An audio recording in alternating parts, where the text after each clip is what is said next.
Now, up till now, we have been focused very heavily on the North, is situations around Boston, Lexington and Concord, and Philadelphia. But still in 1775, there were conflicts in the Southern colonies as well. I'd like to turn to these in this lesson. One of the colonies that had conflict was Virginia. Now, Lord Dunmore was the royal governor of Virginia. He had been appointed by the king, and he had successfully removed gunpowder from the capital, Williamsburg, the day after Lexington and Concord. The story of Lexington and Concord had not yet reached Virginia. So the colonists were upset about the acquisition of gunpowder by the British. It had been moved to a royal ship in the harbor. But then when they heard about Lexington and Concord, well, that just raised the ante all the more. They were outraged, and they threatened Dunmore, who said if he were attacked, he would, quote, declare freedom to the slaves and reduce the city of Williamsburg to ashes. We can see then that he was already aware of the racial tension that was existing in Virginia, and he had already thought of a way to exploit it. By the 29th of April, the militia in Virginia had mobilized, and they were out in force, led by a young Patrick Henry. Patrick Henry demanded payment for the gunpowder, which was eventually provided by a wealthy plantation owner, but not Lord Dunmore. Dunmore accused Henry of extortion, which actually raised his prestige among the patriots. Fearing for his family, Dunmore eventually removed himself and his family from the capital in Williamsburg and moved to a Royal Navy ship in Norfolk. And there was actually a skirmish in October between militia and British sailors that resulted in loss of life. So at the same time that issues were happening around Boston, there was conflict also in Virginia. Dunmore reacted to this military violence by making two proclamations. In November 1775, he first said that there was martial law, and he closed the Virginia Assembly. But the second proclamation is profound. He offered what was called an Emancipation Proclamation. Now, you might have heard of an Emancipation Proclamation before. The most famous of these is actually given by Abraham Lincoln during the American Civil War. He freed all the slaves in the South. Governor Dunmore was doing effectively the same thing many, many decades earlier.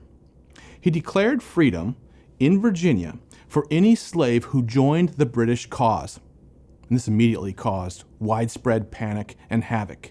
Several hundred slaves immediately left to try and join Dunmore, and several hundreds more just fled. Over time, over the next several months, many, many African slaves would join Dunmore's cause.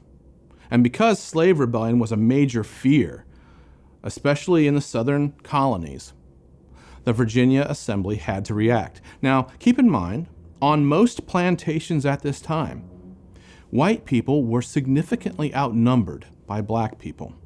And so the white owners were deeply fearful of a slave rebellion. So in December of 1775, the Virginia General Assembly, which was not supposed to meet, declared that any fugitive slave would be executed. Slaves were in a difficult situation. They could stay enslaved, but if they did, what did that gain them?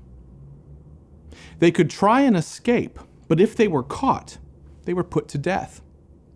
They could try and join the British and join Governor Dunmore, but this was actually a very difficult proposition because he was in Norfolk, and there were a lot of patriots between a slave and Norfolk. It was not easy to find your way to the British side.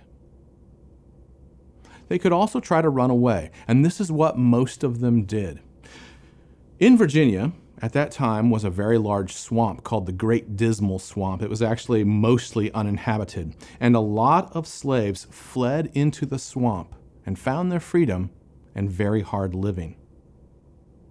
There was also a second Emancipation Proclamation that was issued for all colonies in 1779. So not just Virginia, but all colonies. 1779, about 4 years later, this Emancipation Proclamation caused widespread panic, and up to 100,000 slaves ran away during this time. So we can see that the British were aware of the racial tension and were exploiting it for their use.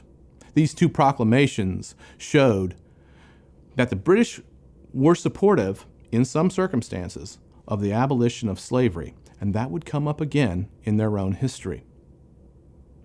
Now, the slaves who left and joined Lord Dunmore formed the first official black military group in North America. They were called the Ethiopian Regiment.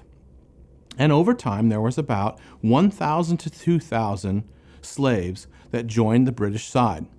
They had terrible uniforms, but one interesting part of their uniform was a sash that they wore that said, "Freedom for slaves." And in this way, they showed their allegiance to themselves and also to the British. The regiment, the Ethiopian Regiment, was actually had great difficulty over the course of the war. As the regiment moved to different areas of the South, they were exposed to viruses and different types of disease that they weren't used to in Virginia. And most of the regiment was actually lost due to disease. However, they did find conflict at different times and found ways to fight for their own liberty. Outside of Virginia, there were a couple other conflicts as well. In South Carolina, in November of 1775, there was a small siege about trying to recover some gunpowder. This was in a town called 96, South Carolina. The siege itself didn't last very long. 96 would actually have a couple more conflicts over the course of the war. The interesting thing here is that South Carolina had more battles during the American Revolution than any other state. There was also a conflict in early 1776 in Georgia. You'll recall that I said Boston was besieged and food was very, very scarce. Some of the locals in Georgia, some of the loyalists, tried to collect a bunch of rice that had been grown in Georgia and export it up to Boston. The Patriots found out about it and tried to stop rice reaching Boston. They were somewhat successful. They burned a lot of ships that had rice on it, but some of the ships did find their way to Boston and relieve some of the people who were starving at that time. My main point in this lecture has been to show that while things were happening in the North, things were also happening in the South, smaller skirmishes, but also the British willingness to free American slaves.